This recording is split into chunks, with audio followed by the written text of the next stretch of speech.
எல்லாருக்கும் வணக்கம். Press, media, photographers and முன்னாடி இருக்கிற பெரியவங்க எல்லாருக்குமே வணக்கம். ஃபர்ஸ்ட் ஆஃப் ஆல் கூப்பிட்டதுக்கு ரொம்ப ரொம்ப நன்றி மாரினா. இவ்வளோ பேர் மொத்தமாக சேர்ந்து ஒரே இடத்துல பார்க்குறதே எனக்கு ரொம்ப சந்தோஷமான ஒரு விஷயம்.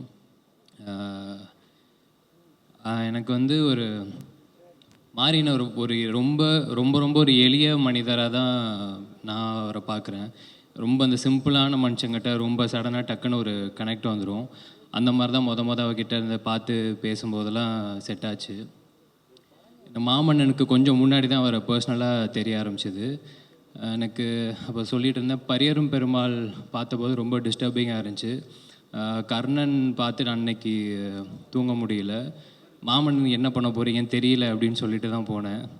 அந்த வடிவேலு சாரோட அந்த ஒரு ஷாட் ஒன்று இருக்கும், அது எல்லாருக்குமே ஃபேவரட்டான ஒரு ஷாட்டுன்னு நினைக்கிறேன். அந்த ஒரு மனசு ஃபுல்லாக கோவத்தோடையும் ஒன்றுமே பண்ண முடியலன்னு ஒரு இயலாமையில் அழுகிற ஒரு மனுஷனோட அந்த வலியை விட ஒரு மிகப்பெரிய கஷ்டம் இருக்க முடியுமான்றது தெரியல.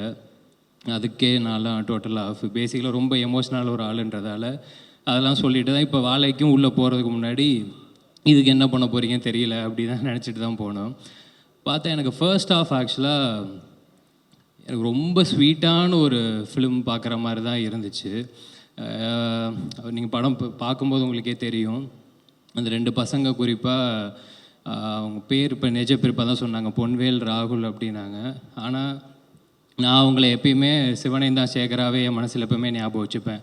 ஏன்னா சில கேரக்டர்ஸ் அந்த மாதிரி நம்மளை மீறி கேரக்டராகவே ஒரு மாதிரி பதிஞ்சிரும்.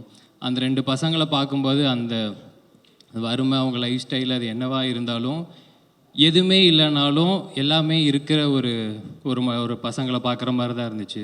எனக்கு அவ்வளோ சந்தோஷமாக இருந்துச்சு படம் பார்க்கும்போது. முடிச்சுட்டு அதான் கிளம்பும்போது அண்ணன் வந்து வந்ததுக்கு நன்றி கவின் அப்படின்னாப்புல. நாங்கள் தான் நன்றி சொல்லணும், நீங்கள் ஏன் நன்றி சொல்கிறீங்க? ஏன்னா ஒவ்வொருத்தவங்களுக்கும் ஒவ்வொரு பர்பஸ் இருக்கும். அதே மாதிரி சினிமாவில் வந்து இந்த கலை மக்களுக்கான ஒரு கலை, அதை மக்கள்கிட்டே எவ்வளோ தூரம் கொண்டு போய் சேர்க்க முடியும் அப்படிங்கிறதுக்கு ரொம்ப சில இயக்குனர்கள் தான் இருக்காங்க.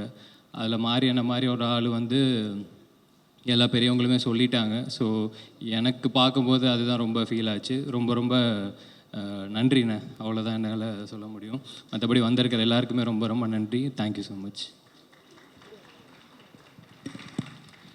தேங்க்யூ ஸோ மச் கவின் அவர்களுக்கு. அடுத்ததாக நம்ம பயோபிக் அப்படின்னு சொல்லும்போது மாரி செல்வராஜ் சாரோடைய ஒரு குறிப்பிட்ட பருவம், அந்த பருவத்தில்